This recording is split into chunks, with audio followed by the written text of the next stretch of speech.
sur une quelconque cible ou une quelconque ville. Ce que l'on sait, c'est que l'homme de 21 ans qui s'appelle Thomas et la jeune mineure de 16 ans qui s'appelle Sarah avaient prévu de se marier religieusement très vite, puis après le mariage, le jeune homme devait commettre tout de suite après, devait se faire exploser en kamikaze, et elle, juste avant l'attentat, aurait dû se rendre en Syrie où elle aurait dû être prise en charge puisqu'elle aurait eu le statut de veuve.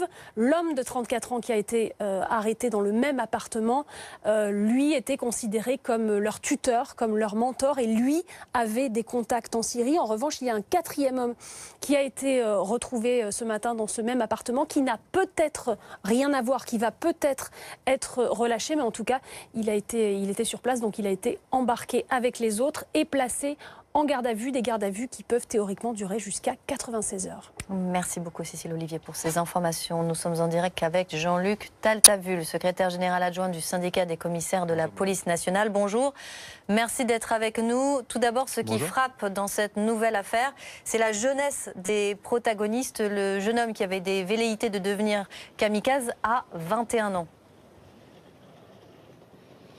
Oui, moi, ce que je relève, c'est que cette affaire survient dans un contexte où on était très focalisé sur des dérives urbaines et puis les violences qui se sont produites ces derniers jours. Et ça vient à nous rappeler à tous quand même que le contexte des forces de l'ordre en France aujourd'hui, c'est une menace terroriste qui est maximale. La jeunesse des auteurs est un des éléments qui doit nous inquiéter et qui fait dire aux services spécialisés que cette menace est partie pour durer longtemps, au moins une génération. Et donc il faut vraiment s'organiser et peut-être, si je puis me permettre un commentaire, faire un peu moins de polémique à tout va, puisqu'on voit bien qu'aujourd'hui on est dans une injonction paradoxale énorme.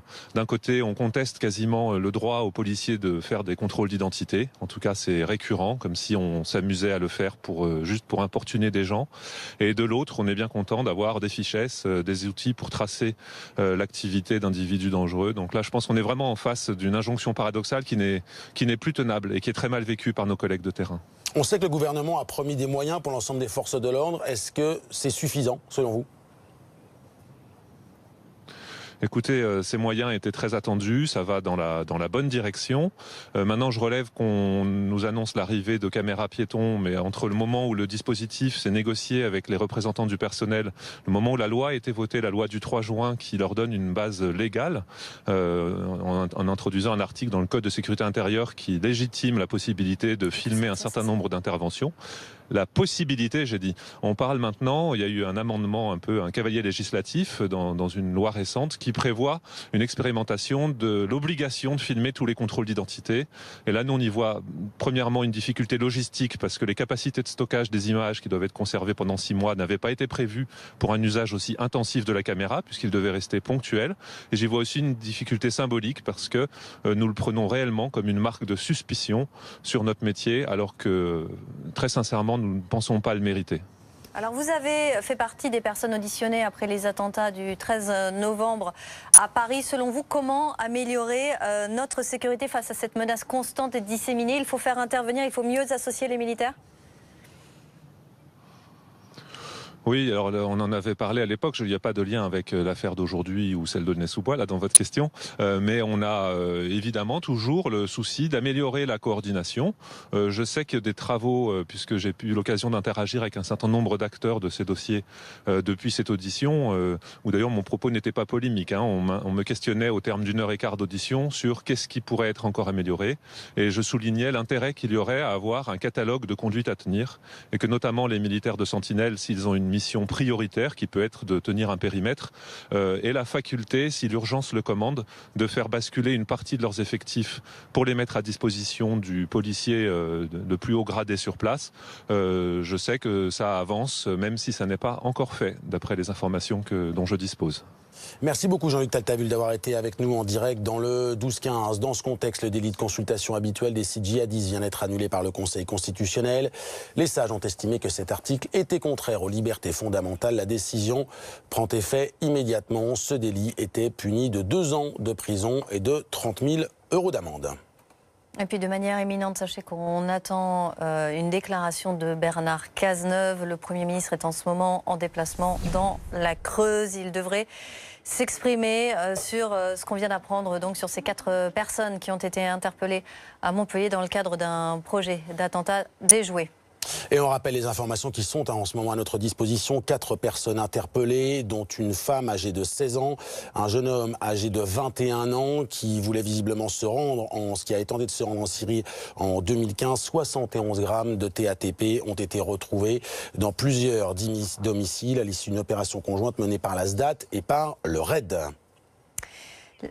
On va écouter à présent le Premier ministre. Ils paraissent devoir être communiqués aux Français au moment qu'ils jugeraient opportun. Ce que je peux dire en revanche, c'est que nous sommes face à un niveau de menace terroriste extrêmement élevé qui nous oblige à chaque instant à prendre toutes les précautions pour assurer la protection de nos concitoyens, ce qui signifie pour les forces de sécurité intérieure et notamment pour les services de renseignement une activité extrêmement intense qui nous a conduit notamment depuis le début de l'année 2016 à procéder à plusieurs centaines d'interpellations d'individus qui ont été pour la plupart d'entre eux judiciarisés. Soit que ces individus s'apprêtaient à passer à l'acte, soit qu'ils étaient en lien avec des groupes terroristes, commanditaires d'actes à caractère terroriste et que ces acteurs soient situés en France ou sur le théâtre des opérations terroristes. Face à cette menace élevée, il y a une mobilisation extrêmement forte de nos services de renseignement pour assurer un niveau très élevé lui aussi de protection des Français. C'est ce qui explique ces interpellations. Est-ce qu'on sait où l'attentat que préparaient ces personnes devait être? Non, encore une fois, moi je ne peux pas faire de commentaires. C'est au procureur de la République de les faire en fonction des éléments de l'enquête. Ce que je peux dire en revanche, parce qu'on doit la vérité aux Français, dans un lieu touristique. je vous redis qu'il appartient au procureur de la République de faire les commentaires qu'il jugera utiles en fonction des résultats de l'enquête.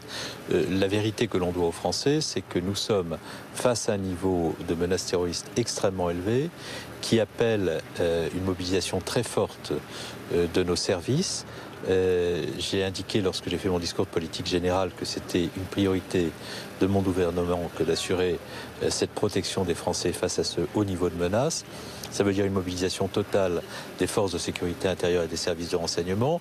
Ça veut dire des initiatives européennes pour renforcer la protection que les institutions européennes doivent aux ressortissants de l'Union. J'ai rencontré hier Julian King, le commissaire européen en charge des questions de lutte antiterroriste, le renforcement de la protection des contrôles aux frontières, l'interconnexion des fichiers, la mise en place du dispositif entrée-sortie, l'application du PNR européen, la réforme du système d'information Schengen. Ce sont tous ces sujets qui ont été portés par la France, souvent en liaison avec l'Allemagne et qui doivent permettre également au plan européen de renforcer nos dispositifs de protection contre le terrorisme. Merci à vous. Vous venez donc d'écouter Bernard Cazeneuve, le Premier ministre, qui s'est exprimé sur ce qui se passe en ce moment près de Montpellier, ce coup de filet qui a permis de déjouer une menace terroriste. Et à l'instant, Bruno Le Roux, le ministre de l'Intérieur, confirme coup de filet antiterroriste à Montpellier. Un projet d'attentat imminent a été déjoué. Et on y revient évidemment lors des prochaines minutes.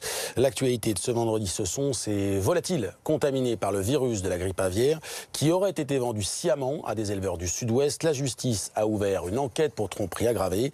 Il s'agit d'en savoir plus sur les responsabilités dans la propagation de cette épidémie. Maxime Meunier, Anne-Sophie Varmont. Les lots de canards ont été livrés les 30 novembre et 1er décembre dernier. Mais ces animaux, destinés à être gavés dans plusieurs élevages du Sud-Ouest, étaient peut-être contaminés par la grippe aviaire. Une situation dont la coopérative vendeuse aurait pu être consciente sans en informer ses clients. Le parquet de Paris a ouvert une enquête pour tromperie aggravée. De toute façon, le mal il est fait. Aujourd'hui, le mal il est fait. Vous avez des gaveurs et des éleveurs de vivadors qui sont ici ce soir aujourd'hui parce qu'ils sont dans le même pétrin, ils vont investir autant que les autres. C'est une satisfaction, oui, parce qu'on connaîtra peut-être un jour savoir qui est le responsable qui a fait venir ces camions. Mais non, parce que de toute façon, la crise, on l'a et il va falloir qu'on fasse avec. Ces lots de volatiles, envoyés dans des élevages du Gers, du Lot-et-Garonne et des Hautes-Pyrénées, auraient accéléré la propagation de l'épidémie de grippe aviaire dans le secteur. Un premier rapport a été rédigé par le ministère de l'Agriculture, mais il s'est ensuite dessaisi au profit du pôle santé publique de Paris. Les enquêteurs devront établir si les éleveurs ont été trompés. Actuellement, près de 230 foyers de grippe aviaire ont été confirmés en France. La politique, Emmanuel Macron qui développe sa très soudaine fibre écolo. Après l'ONG WWF hier, le candidat était ce matin dans une ferme en Touraine. Avant une séance de dédicace de son livre Révolution, le candidat qui se défend face à l'accusation de ne pas avoir encore présenté son programme. Ça fait des semaines et des mois que nous travaillons, nous proposons, nous déclinons avec méthode et cohérence. Celles et ceux qui ne veulent pas voir ou entendre pourront continuer de dire ce qu'ils disent. Mais nous avançons en proposant et en parlant aux Françaises et aux Français, en cherchant à changer les choses. Rendez-vous devant les tribunaux. La sécurité de notre nation est en jeu. Fermeté et colère de Donald Trump sur Twitter. Après le camouflet infligé au président américain par la justice, la Cour d'appel de San Francisco qui maintient la suspension du décret visant les réfugiés et les ressortissants de 7 pays musulmans. Correspondance BFM TV, Jean-Bernard Cagné. C'est le coup le plus dur pour Donald Trump depuis qu'il est président. Il découvre qu'il ne peut pas faire ce qu'il veut dans un domaine qui était pourtant au cœur de sa campagne, fermer la porte aux immigrés et aux réfugiés. Il vient d'être retoqué par la décision de 3 juges en appel, 3 juges unanimes, alors que l'un d'entre eux avait été nommé par George W. Bush. Donald Trump a immédiatement tweeté, et en majuscule, qu'il allait continuer à se battre pour la sécurité du pays, sous-entendu jusqu'à la Cour suprême. Mais devant la Cour suprême, il n'est pas sûr de gagner, notamment parce que le juge qu'il vient de nommer n'aura pas le temps d'être confirmé. Donald Trump qui a décidé d'attaquer de front les juges et le système judiciaire, il parle de soi-disant juges, il dit que s'il y a un attentat, ce sera la faute des juges. Il dit que les magistrats de la Cour d'appel n'ont même pas le niveau du bac. Donald Trump qui a lancé cette nuit une pétition, il en appelle au peuple pour contourner le pouvoir des médias et le pouvoir des juges. À suivre, le coup de filet antiterroriste à Montpellier a permis de déjouer un projet d'attentat imminent. Déclaration du ministre de l'Intérieur. 4 personnes, 3 hommes et une femme, ont été arrêtés près de Montpellier. Du TATP, un explosif, a été retrouvé dans un de leurs appartements. Samedi sur BFM TV. C'est le montant astronomique, comme ces taux servent de référence. Tout ça contre de l'argent frais. Samedi, plongé au cœur de l'économie. Retrouvez l'appli BFM TV sur votre mobile.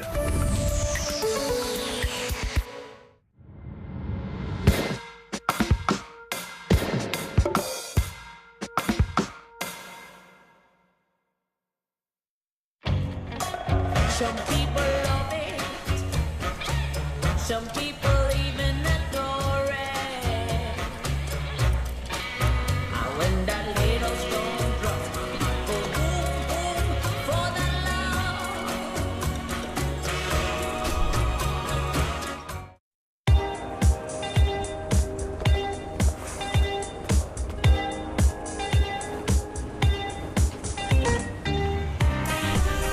Restez ouvert. Citroën C1 avec toit électrique ouvrant en toile. En ce moment, profitez d'une reprise Argus plus 2400 €. Citroën. Et en ce moment, profitez de reprises exceptionnelles sur toute la gamme Citroën. Alors voilà, je suis couvreur et on vient de me voler ma camionnette avec toutes les tuiles de mon chantier. Et ça, c'en est une belle de tuiles, parce que je vous parle pas de l'ardoise. Mais monsieur Pierre, votre contrat auto MAF Pro couvre votre véhicule et vos biens embarqués à bord. C'est vrai? Alors là, je n'ai qu'une chose à dire. Maf, qu'est-ce que je ferais sans toi? Sans toi? Faut le trouver, ça, c'est pas... C'est bien, c'est...